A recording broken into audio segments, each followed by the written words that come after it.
안녕하세요. 책한민국입니다. 오늘 소개할 책의 제목은 자기 신뢰입니다. 지은이는 랄프 왈도 에머슨, 옮긴이는 이종인, 출판사는 현대지성입니다. 책값은 11,500원, 총 페이지 수는 213쪽, 초판 일쇄는 2021년 4월 1일입니다. 지은이 소개를 하겠습니다. 랄프 왈도 에머슨, 1803년 5월에 미국 매사추세츠주 보스턴에서 태어났다. 겨우 8세에 아버지가 돌아가셔서 에머슨 가족은 많은 어려움을 겪었다. 어머니는 막심한 고생 속에서도 네 아들을 모두 대학에 보낼 정도로 의지가 강했다. 1817년 14세에 하버드 대학교를 입학하고 그 후 하버드 신학대학원에 진학했으나 건강 문제로 학업을 중단한다. 26세인 1829년 3월 보스턴 제2교회 목사로 일하기 시작했지만 형식적인 종교의식에 실망하여 1832년 목사직을 사임하고 유럽 지역을 두루 여행하며 견문을 넓힌다. 31세인 1834년 콩코드로 이사하여 월든 호수 근처에 땅과 집을 사고 이곳에서 본격적으로 47년 동안 왕성한 지적 노정을 시작한다. 에머슨의 제자 소로는 이 호수를 배경으로 월든을 펴냈고 에머슨 자신도 이 숲과 호수를 산책하며 많은 영감을 얻고 안식을 누렸다. 35세인 1838년 하버드 신학대학원 졸업반에서 형식적이고 영감 없는 설교에 대해 맹렬하게 비판하자 목사들로부터 엄청난 반발을 사서 즉각 이단 취급을 받았다. 이를 계기로 에머슨은 미 전역을 돌아다니며 40년간 총 1,500회 이상의 강연을 하면서 수많은 미국인에게 오롯이 자기 힘으로 우뚝 서는 삶을 가르치기 시작한다. 그는 미국이 강대국으로 도약하려면 유럽으로부터 사상적으로 독립할 것과 미국인만의 길을 가야 한다고 주장했다. 에머슨은 대중 강연을 많이 했지만 평소 수줍음을 많이 탔고 동물적 야성은 전혀 없는 사람이었다. 그는 콩코드의 현자로 불렸으며 19세기 후반 미국 사상계에서 가장 우뚝한 존재였고 공공 지식인으로 통했다.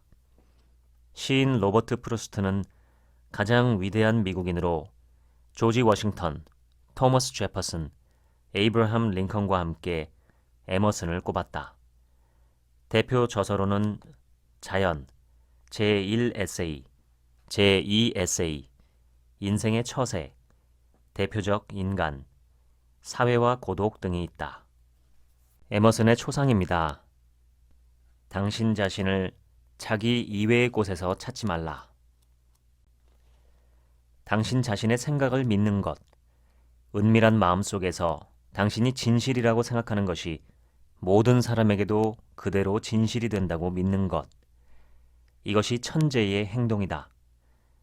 당신의 머릿속에 숨은 확신을 밖으로 드러내면 보편적 의미를 취득한다.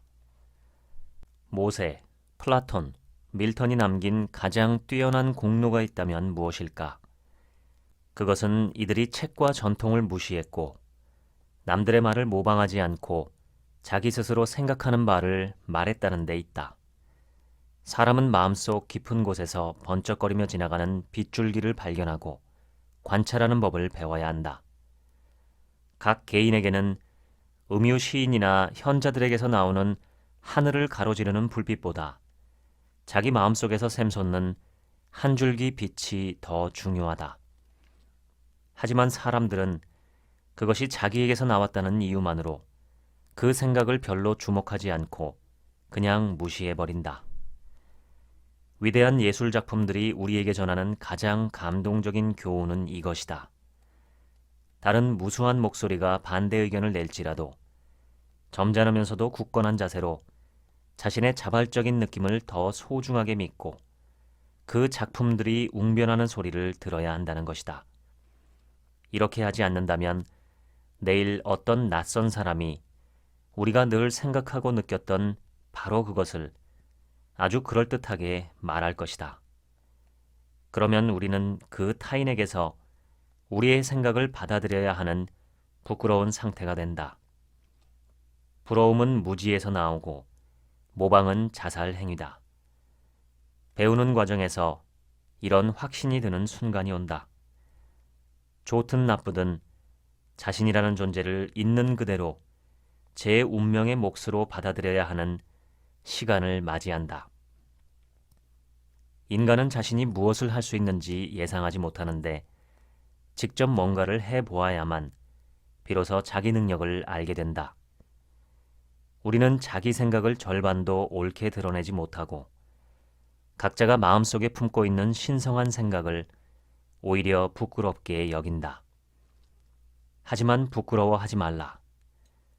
그 신성한 생각은 자기 형편에 알맞고 확실히 좋은 결과를 가져올 것이기에 충실하게 밖으로 표현해야 마땅하다.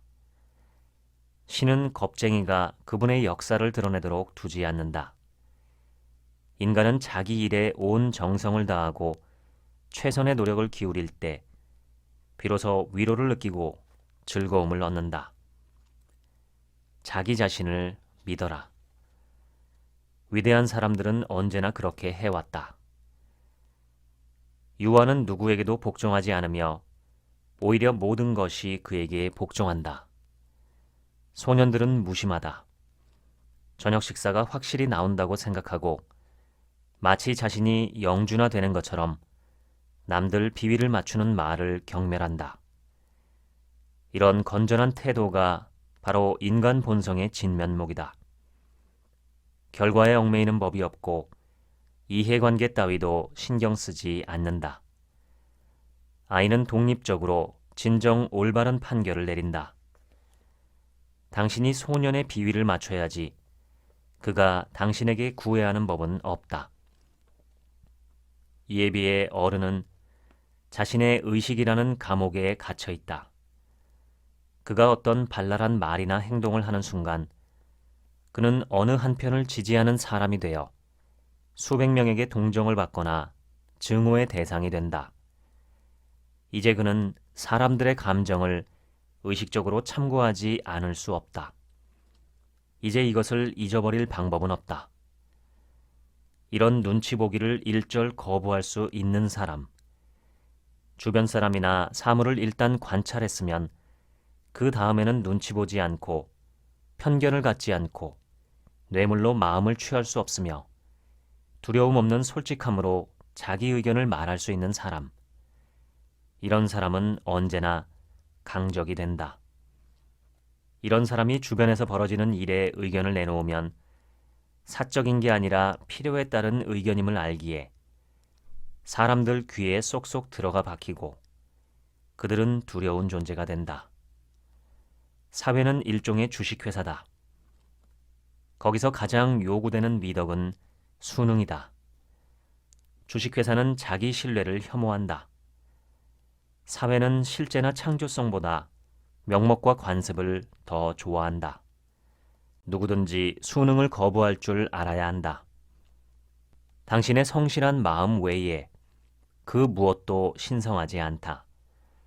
당신의 솔직한 의견을 자기 자신에게 선언하라. 그러면 당신은 온 세상으로부터 지지를 받을 것이다. 어린 시절 어떤 존경받는 조언자가 교회의 오래된 교리들을 무조건 따르도록 강권했을 때 나는 이렇게 답했다. 제가 순전히 내면의 힘으로 살아가려고 할진데 그 오랜 전통이 아무리 신성한들 나와 무슨 상관이란 말입니까? 그런 충동은 아래에서 올라오는 것이고 위에서 내려오는 것은 아니야. 조언자가 말했다. 나는 내 충동을 그렇게 보지 않습니다. 하지만 그 충동 때문에 내가 악마의 자식이 된다면 나는 악마로 살아가겠습니다. 자기 본성에서 나오는 법을 제외하고는 그 어떤 법도 자신에게 신성할 수 없다. 유일하게 옳은 것은 내 기질을 따라 생활하는 것이다. 그럴듯한 휘장과 이름, 거대한 사회와 죽어버린 제도 등에 사람들이 쉽사리 굴복하는 것을 보면서 나는 부끄러움을 느낀다. 나는 나의 천재가 나를 부를 때면 아버지, 어머니, 아내, 형제까지도 모두 멀리한다. 내 인생은 자신을 위한 것이지 남에게 보여주기 위한 것이 아니기 때문이다. 나는 화려하면서 불안정하기보다는 비록 낮은 신분이더라도 진실하고 평등하게 살아가는 것을 훨씬 더 선호한다. 나는 내가 중요하다고 생각하는 것을 해야지 남이 중요하다고 생각하는 것을 해서는 안 된다. 이 원칙은 지키기가 아주 어려운 것이지만 동시에 위대함과 평범함을 구분하는 결정적 지표가 된다. 이 원칙을 왜 지키기가 어려운가 하면 어떤 것이 당신의 의무인지 당신보다 더 잘 안다고 주장하는 사람들이 주변에 항상 있기 때문이다. 세상에서 여론을 따라 살아가는 것은 쉬운 일이다. 그러나 위대한 사람은 그렇게 살지 않는다. 당신이 보기에 이미 죽어버린 관례들에는 절대 순응하지 말라. 그것은 당신의 잠재력을 흩어버리기 때문이다.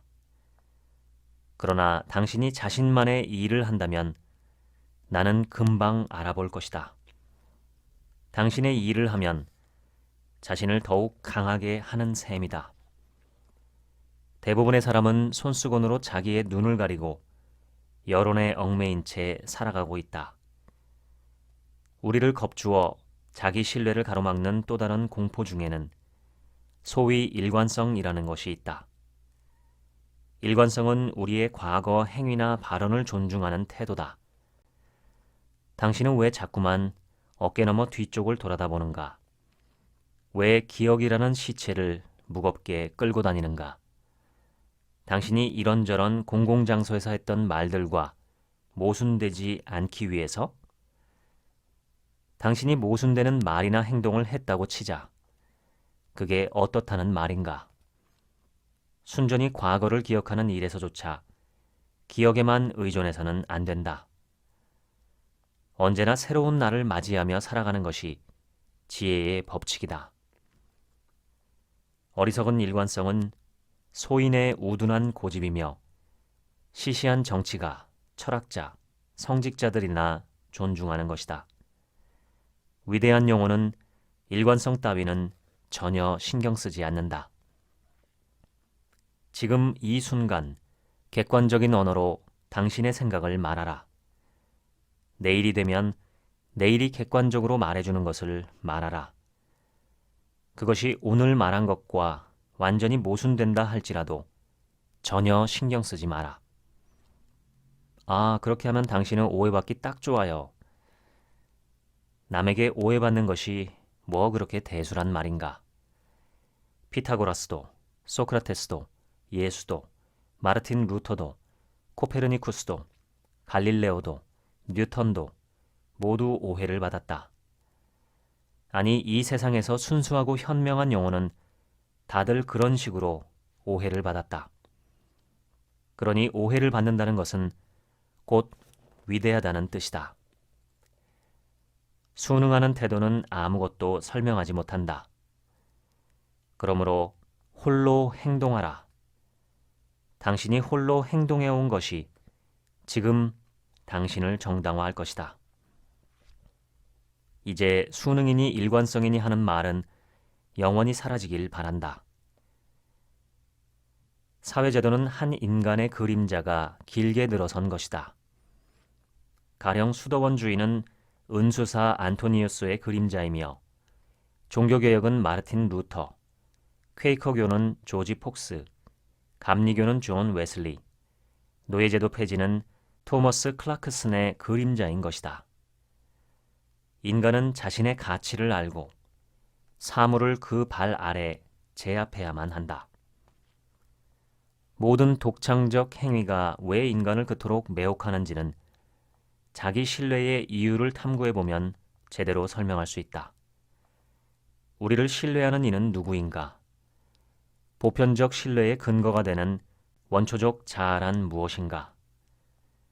그것은 천재, 미덕, 생명의 본질로 우리가 자발성 혹은 본능이라고 부르는 것이다. 우리는 이 지혜를 직관이라고 부른다. 그리고 그 뒤에서 나오는 모든 가르침을 교양이라고 한다. 인간은 소심하고 구구하게 변명한다. 그는 더 이상 씩씩하지 않다. 그는 더 이상 나는 생각한다, 고로 나는 존재한다 라고 말하지 못하고 성인이나 현자의 말을 앵무새처럼 인용한다. 내 창문 밑에 핀 장미는 예전의 장미나 더 좋은 장미를 언급하지 않는다. 장미는 지금 이 순간 있는 그대로의 모습으로 존재한다. 이에 비해 인간은 뒤로 미루거나 기억한다.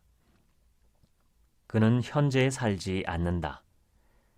뒤로 눈을 돌려 과거를 한탄하거나 그를 둘러싸고 있는 풍요로움을 의식하지 못한 채 발끝으로 서서 미래를 내다보려 한다. 장미처럼 시간을 초월하여 본성인 자연과 함께 현재에 살지 않는다면 인간은 결코 행복하거나 강인해질 수 없다. 삶은 지금 이 순간의 것이다. 이미 살아가며 지나가 버린 세월은 지나간 것이다. 자연은 스스로 돕지 않는 것이 자기 왕국 내에 머무르는 것을 허용하지 않는다.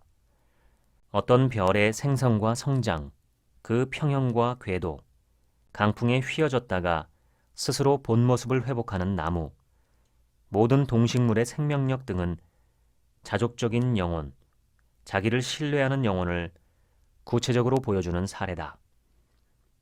우리는 대의를 지키며 집에 편안히 앉아 있어야 한다. 불쑥 침입해오는 사람, 책, 제도의 잡동사니를 놀라게 하고 겁먹게 하라. 여기 신이 우리 내부에 있으니 그 침입자들은 신발을 벗고 들어오라고 명령하라. 우리의 단순 명료함이 그들을 심판하게 하고 우리는 스스로 정한 법을 철저히 지킨다고 선언하라. 우리는 혼자서 가야 한다. 이렇게 하려면 오로지 진실만을 말해야 한다.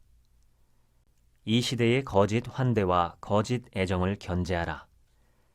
우리가 말을 섞는 이 속고 속이는 사람들의 기대에 부응하며 살아가는 삶을 즉시 중단하라. 그들에게 이렇게 말하라. 아버지, 어머니, 아내, 형제, 친구여.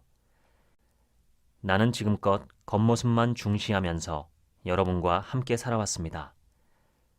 하지만 지금부터는 오로지 진실만을 말하겠습니다. 나 자신을 향하여 스스로 이렇게 다짐하겠습니다. 관습을 그대로 따르진 않겠습니다. 나는 나 자신이 되어야 합니다. 더 이상 여러분을 위해 나 자신을 길들이려 하지 않겠습니다. 이것은 여러분도 마찬가지입니다. 당신이 그렇게 할 수 없더라도 나는 지금 이대로도 사랑받을 수 있도록 애쓰겠습니다. 좋아하거나 싫어하는 것을 감추지 않겠습니다. 내 마음이 기뻐하는 대로, 내 가슴이 시키는 대로 강력하게 나갈 것임을 해와 달 앞에서 맹세합니다. 당신이 이런 식으로 말하면 친구들이 고통을 받을 수도 있다. 그러나 그들의 체면을 위해 당신의 자유와 힘을 팔아넘길 수는 없다.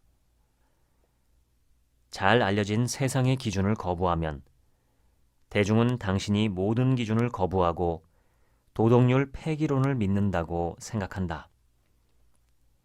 인류 공통의 동기들을 내던지고 자기 신뢰를 스승으로 삼는 사람이라면 내면에 신과 같은 것이 있어야 한다. 인간의 근육과 심장은 흐물흐물 늘어진 듯하고 우리는 소심하고 절망에 빠지고 징징거리는 겁쟁이가 되어버렸다.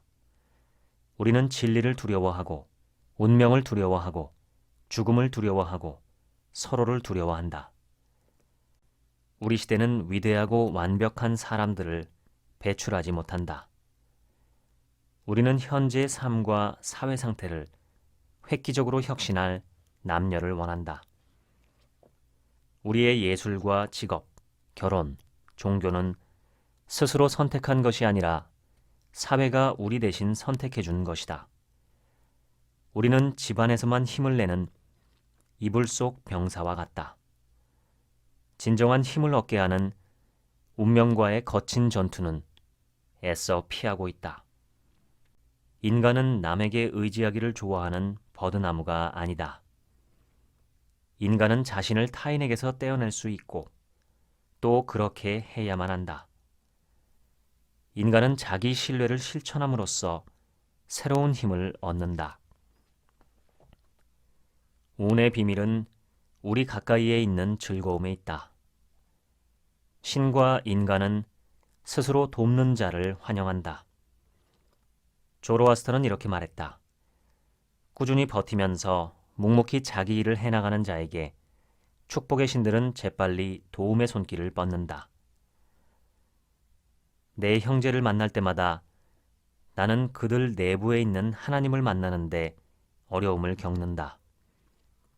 그가 자신의 성전문을 단단히 걸어 잠그고 단지 그의 밖에 있는 하나님 혹은 형제의 밖에 있는 하나님에 대해서만 헛소리를 짓거리기 때문이다. 어디를 가든 너 자신이 되라. 영혼은 여행자가 아니다. 현명한 사람은 집에 머무른다. 어떤 필요와 의무 때문에 때때로 집 밖으로 나서거나 외국에 가더라도 그는 여전히 집에 머물고 있다. 나는 예술, 유학, 자선행위의 목적으로 해외 일주에 나서는 것을 반대하지는 않는다. 하지만 자신이 이미 알고 있는 것보다 더 많은 것을 발견하리라는 희망을 품은 채 여행에 나서지는 말기를 바란다. 즐거움을 얻으려고 자신에게 없는 것을 얻으려고 여행하는 사람은 자기 자신에게서 도망치는 여행을 하는 것이고 오래된 유적들 사이에서 청년답지 않게 쉬 늙고 만다. 여행은 어리석은 자의 낙원이다. 내가 어딜 가든 나의 거인은 함께 간다. 독창적인 사람이 되라. 당신 자신을 믿어라. 결코 모방하지 마라. 매 순간 자기 재주를 내보여라. 빌려온 남의 재주는 일시적이고 그나마 절반도 채 당신 소유가 되지 못한다. 각자는 조물주가 자신에게 가르쳐준 것을 가장 잘 알 수 있다. 당사자가 그 재능을 직접 보여주기 전에는 아무도 그것이 무엇인지 알 수 없고 또 알아낼 수도 없다. 셰익스피어에게 극작을 가르쳐줄 스승은 어디 있는가? 프랭클린, 워싱턴, 베이컨, 뉴턴에게 가르침을 줄 수 있는 스승은 어디 있는가? 모든 위대한 사람은 저마다 독창적이다. 스키피오에게 있는 스키피오 정신은 누구에게서도 빌려올 수 없다. 셰익스피어 같은 사람은 셰익스피어가 쓴 작품을 백날 연구한다고 만들어지지 않는다. 당신에게 맡겨진 일을 성실하게 해나가라. 그러면 어떤 큰 일도 바랄 수 있고 한번 해보겠다고 나설 수 있다. 바로 이 순간에 당신은 그리스 조각가 페이디아스의 거대한 끌, 이집트인들의 흑손, 모세나 단테의 펜에 못지않은 용감하고 장엄한 발언을 할 수 있다. 이 모든 것과 다른 당신만의 것으로 말이다. 소박하고 고상한 생활을 이어가면서 심장이 시키는 대로 복종하라. 인간이 외부의 지원을 모두 거절하고 혼자 설 때 그는 강해져 번영을 누린다. 사람들에게 아무것도 요구하지 말라. 힘은 자기 내부에서 생겨나는 것임을 아는 사람, 자기 밖이나 다른 곳에서 선을 찾는 자는 허약하다는 것을 아는 사람, 그래서 지체 없이 자기 생각으로 돌아가서 즉각 자신을 바로잡고 우뚝 서는 사람. 이런 사람은 기적을 일으킨다. 자신에게 평화를 가져다 주는 것은 자신밖에 없다. 지금부터는 이종인 님이 쓰신 해제 부분을 읽겠습니다. 랄프 waldo 에머슨은 콩코드의 현자라는 말과 함께 19세기 후반 미국 사상계에서 가장 우뚝한 존재였다. 시인 로버트 프로스트는 자신이 가장 위대한 미국인으로 여기는 4명을 거명하며 장군이자 정치가 조지 워싱턴, 정치사상가 토머스 제퍼슨, 순교자이며 구국의 영웅 에이브러함 링컨, 그리고 시인이며 구도자인 랄프 waldo 에머슨을 들었다. 에머슨의 사상은 초월주의로 널리 알려져 있는데 이 사상이 가장 잘 담겨 있는 에세이가 자기 신뢰이다. 그리고 이 자기 신뢰를 바탕으로 인생과 자연 그리고 신성을 편견 없이 있는 그대로 받아들여야 한다고 말한 에세이 운명은 에머슨의 저서 인생의 처세에 첫 번째로 실려 있을 정도로 대표적인 문장이다. 이 책에 수록된 마지막 에세이 개혁하는 인간은 유출 혹은 진화의 개념에 입각하여 인간은 한없이 향상하는 쪽으로 자기를 개혁해야 한다고 주장하는 글이다. 목사 시절의 에머슨은 형식적인 종교의식을 아주 못마땅하게 여겼다. 1832년 에머슨은 신자들에게 자신의 양심에 비추어 볼 때 더 이상 기존의 예배 형식을 따를 수 없다고 선언했다. 그리스도가 그런 일반적이고 규칙적인 의식 준수를 가르쳤을 것 같지 않다는 것이 이유였다. 에머슨은 교구 신자들 사이에서 인기가 있었으나 교회 당국은 성찬 의식 생략은 불가능하다고 판단했고 에머슨과 교회는 우호적인 분위기 속에서 결별했다. 1838년 에머슨은 하버드 신학대학교 졸업반을 상대로 강연했다. 그는 이 연설에서 역사적 기독교의 진정한 가치에 의문을 표시하면서 설교단의 형식적이고 영감 없는 설교에 대한 맹렬한 비판을 퍼부었다. 목사직과 종교 사상에 대한 에머슨의 비판은 목사들로부터 엄청난 반발을 불러일으켜 즉각 이단으로 선언되었다. 에머슨은 무신론자로 낙인 찍혔고 설교단과 강단에서 일체의 강연이 금지되었다. 그리하여 그는 전국을 돌아다니며 강연을 하는 방식을 선택한다. 강연 생활은 고달팠다. 사업가 기질은 별로 없었기 때문에 강연료는 주는 대로 받았고 큰 돈을 벌지는 못했다. 에머슨은 호감을 주는 사람이었지만 수줍음을 많이 탔고 동물적 야성은 전혀 없는 사람이었다. 그는 적극적인 사교 활동을 하기에는 자신이 너무나 초연한 사람이라고 생각했다. 학창 시절은 물론 교사 시절에도 당황스러워해서 학생들의 놀림감이 되었다. 목회자 시절에는 필수로 해야 하는 가정 방문도 크게 부담스러워했다. 그는 카리스마 넘치는 개성으로 좌중을 휘어잡는 사람이 아니었다.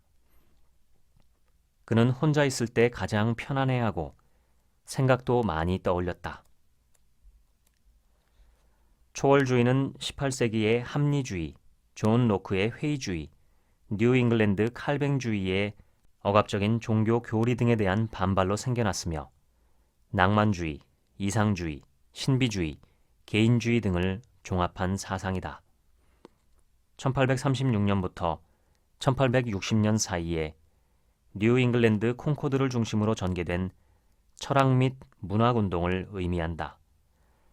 주요 사상가는 에머슨과 소로인데 에머슨은 주로 에세이를 통하여 소로는 월든이라는 책에서 초월주의 사상을 구체적으로 서술했다.